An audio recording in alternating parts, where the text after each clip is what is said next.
Thank you, Mr. President, for your leadership. I just want to reemphasize something the President said, and you've heard from the Secretary of Transportation and of Defense. There really was a whole-of-government response. We were all on the phone. We were all communicating yesterday, trying to get to the bottom of this immediately, but also try to communicate with the American people about what happened. Something the President said that I think bears reemphasizing, which is that when you don't have the best standards in who you're hiring, it means, on the one hand, you're not getting the best people in government, but on the other hand, it puts stresses on the people who are already there.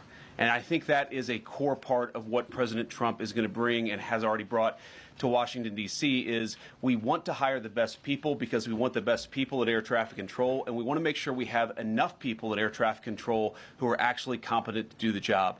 If you go back to just some of the headlines over the past 10 years, you have many hundreds of people suing the government because they would like to be air traffic controllers, but they were turned away because of the color of their skin. That policy ends under Donald Trump's leadership because safety is the first priority of our aviation industry. Thank you, Mr. President. Thank you, Mr. President, on DEI and the claims that you've made, are you saying this crash was somehow caused and the result of diversity hiring? And what evidence have you seen to support these claims? It just could have been. We have a high standard. We've had a much higher standard than anybody else. And there are things where you have to go by brain power. You have to go by psychological quality. And psychological quality is a very important element of it. These are various very powerful tests that we put to use, and they were terminated by Biden.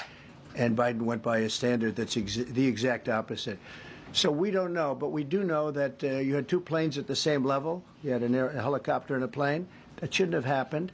And we'll see. We're going to look into that, and we're going to see. But certainly for an air traffic controller, we want the brightest, the smartest, the sharpest. We want somebody that's psychologically superior, and that's what we're going to have. Yeah. Yeah, please, go ahead. Mr. President, you mentioned at the top of the briefing that there were several Russian nationals on the flight. Yes. Will the U.S. government be willing to facilitate the transfer of their remains, considering the fact there is no direct air travel between the two countries? We've already been in contact with Russia, and the answer is yes, we will facilitate. Yes. Please, go ahead. Thank you, Mr. President. The situation in the Democratic Republic of the Congo is getting worse, even though President John Lorenzo has been mediating the conflict between Rwanda and the Democratic Republic of the Congo because he wants to bring peace and stability. The situation is really bad right now. I want to hear from Ms. President if you have any plan in the future to bring peace in the Democratic Republic of the Congo. You're asking me a question about Rwanda, and it is a very serious problem. I agree, but I don't think it's appropriate right now to talk about it, but it is a very serious problem. Mr. President, we don't even yet know the names of the 67 people who were killed, and you are blaming Democrats and DEI policies and air traffic control and seemingly the member of the U.S. military who was flying that Blackhawk helicopter. Don't you think you're getting ahead of the investigation right now? No, I don't think so at all. I don't think with the names of the people, you mean the names of the people that are on the plane? You think that's going to make a difference? Does it comfort their families? They are a group of people that have lost their lives. If you want a list of the names, we can give you that. We'll be giving that very soon. We're in coordination with American Airlines. We're in coordination very strongly, obviously, with the military. But I think that's not a very smart question. But are you I'm surprised coming from you. Are you blaming please. Thank you, President Trump. Thank you for being here. Based on your analysis so far, do you have a sense of who is at fault, if it was the plane, the helicopter, air traffic control, and can you assure people that it is safe to fly in and out of D.C.? Well, I've given you the analysis, and the analysis was it was based on vision. You had a lot of people that saw what was happening. You had some people that knew what was happening. There was some warnings, but the warnings were given very, very late. You know, those warnings were given very late. It was almost as they were given. A few seconds later, there was the crash. It should have been brought up earlier. But the people in the helicopter should have seen where they were going. I can't imagine people with 20/20 vision not seeing, you know, what's happening up there. Again, they shouldn't have been at the same height. You're going in reverse directions or sideways directions. Obviously, you want to be at different heights. I see it all the time when I'm flying. You have planes going in the opposite. They're always lower, we're higher, or So if somehow there's a screw-up, there's not going to be a tragedy. It'll be close, but you know, there's never going to be a tragedy if you're at a different elevation. For whatever reason, they were at the same elevation. And also, from the American Airlines standard, he's along the track that every plane is along. You say, what was a helicopter doing in that track? It's very sad.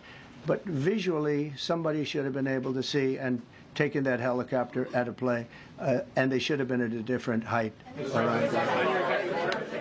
Thank you, sir. You mentioned the Russians that were on board that plane. What other nationalities were on board that passenger? There were a couple of others. We're going to be announcing it in about an hour. We have some very specific information. We're calling the countries. We've spoken to most of them, but there were some other countries represented. Mr. President, spoken to President Putin? I have not, no. Mr. President, on your executive Not about this. on your executive order, you've already issued an executive order you say will restore aviation safety. Right. This crash happened after that. Was the executive order successful, and what more needs to change to keep people safe? Well, you know, we issued it 3 days ago, and we're in the process of making those changes. This is something that should have been done a long time ago. Actually, my original order should have never been changed, and I think maybe you wouldn't have had this problem. Maybe. Yeah, please, go Yes, ahead. thank you.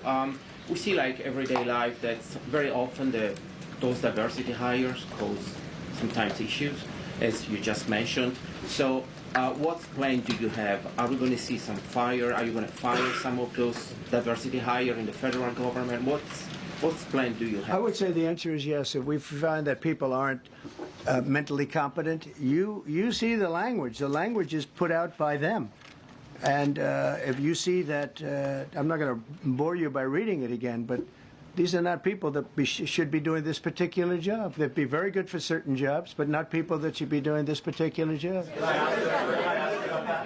Mr. President, you have today blamed the diversity elements, but then told us that you weren't sure that the controllers made any mistake. You then said perhaps the helicopter pilots were the ones who made the mistake. It's all under investigation. I understand that. That's why I'm trying to figure out how you can come to the conclusion right now that diversity had something to do with this crash. Because I have common sense, okay?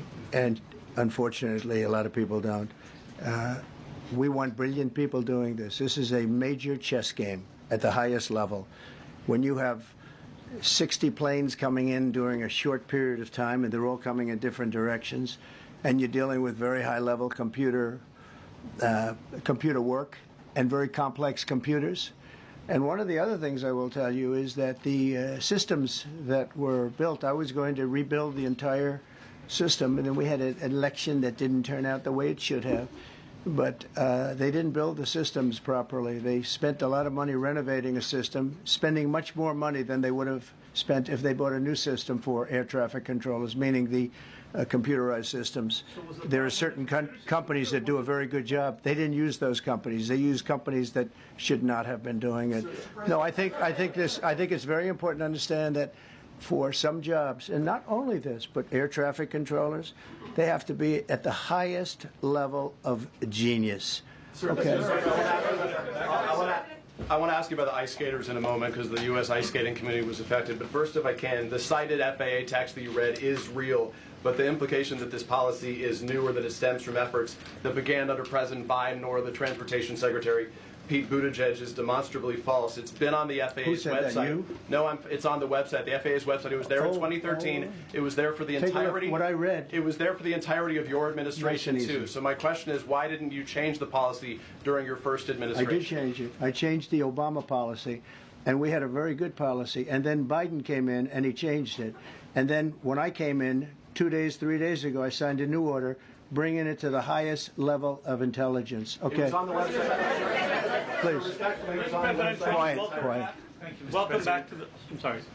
You mentioned that a vision was probably the problem that was at issue in this crash. There's been some reports that one of the pilots in the helicopter may have been using night vision equipment. Was there any indication? I heard that. We don't know. We're going to know that pretty soon. It may change your view plane if you do have the night vision. So It's very possible that could have happened. That would be maybe a reason why you wouldn't actually see as well as on a clear night. You can see sometimes better without it. Had a couple of more. Mr. President, is it helpful to have your Secretary of Transportation confirmed, and does this intensify your interest in getting other nominees confirmed quickly? Go to what? Is it helpful to have your Secretary of Transportation confirmed, and does this intensify your interest in getting other nominees confirmed quickly as well? Well, sure. We want fast confirmations. And the Democrats, as you know, are doing everything they can to delay them. They've taken too long. We're struggling to get very good people that everybody knows are going to be confirmed, but we're struggling to get them out faster. We want them out faster. It's a good question, actually. We've been pushing Sean. Everyone knows Sean for a long time. He got many, many Democrat votes, but they want to take as long as they can. They ask questions like some of the questions that Peter would ask that were totally irrelevant and not very good questions, but they want to just keep it going. They want to keep it going as long as possible. I was very honored, actually, that you got so many Democrat votes. That was really good. That was really good. When I try to meet with the families, and second question, is it your impression that military training that was done during that time? The what? The training that the helicopter was involved in. Is it anything you can tell us about You that? don't know. These are the things that will come up with the investigation. You don't know. But the helicopter obviously was in the wrong place at the wrong time, and a tragedy occurred. Please. Thank you, Mr. President. I've got a question about the... No, go ahead, please. Thank you, Mr. President. You've been critical of the current regulations, and you've called for big reforms at FAA. I'm curious, sir, I made the reforms, actually. What is your message? 3 days ago, I made them. Yes, sir. What is your message then to the American public in the weeks and months ahead? Should they feel hesitant to fly? And if you could clarify perhaps something that the Defense Secretary said when he said that this helicopter was on a continuity of government mission?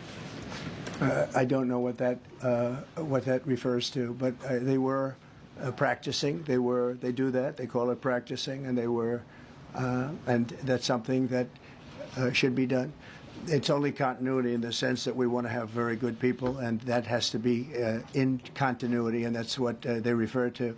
But it was basically practice, and it was a practice that worked out very, very badly. Okay.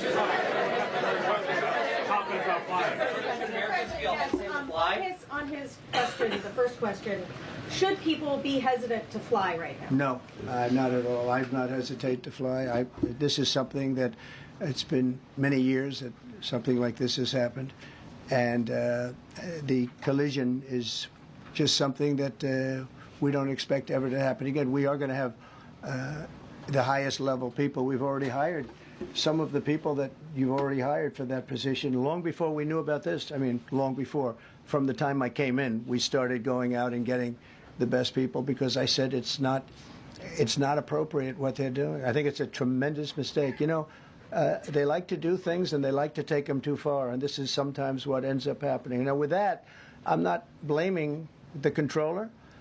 I'm saying there are things that you could question, like the height of the helicopter, the height of the plane being at the same level and going in opposite directions. It's not a positive.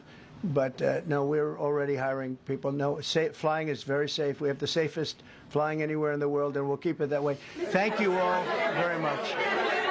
Thank you very much, everybody.